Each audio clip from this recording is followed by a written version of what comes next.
There are a variety of ways in which you can view your contacts.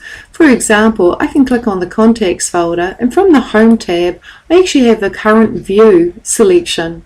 And I have my contacts currently in a list format, but I could choose a card format, which is quite a different look to the list.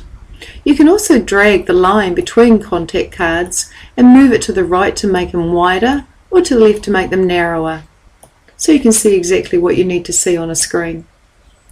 In addition to card, I also have business cards, which is quite a different view again.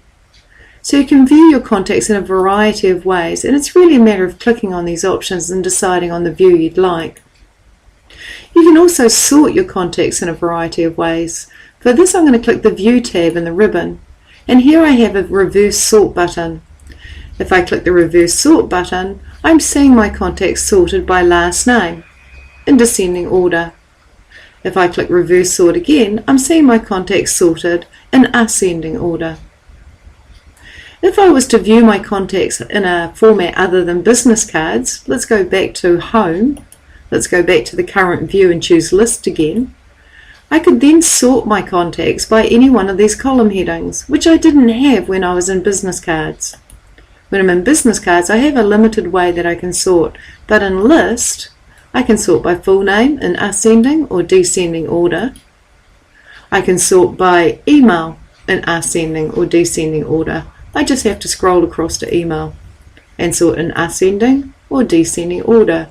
You can sort by any of the column headings simply by clicking a column heading.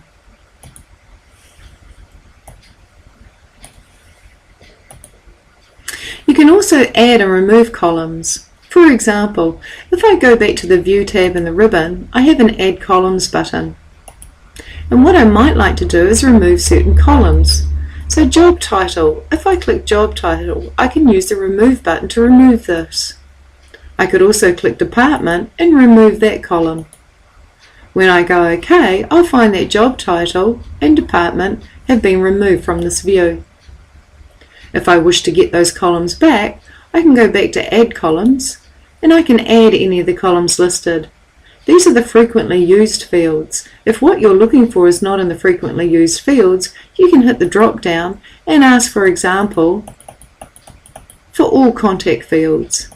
If I click on all contact fields, these are the fields I can add. For instance, I might want to add the assistant's name, so I'll click Add.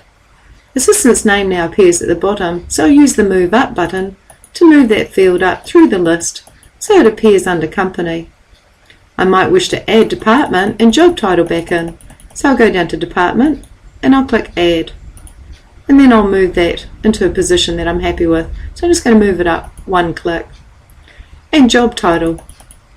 If I find Job Title, I can turn around and add that again, and there it is there. If I click OK, the column headings appear in my list.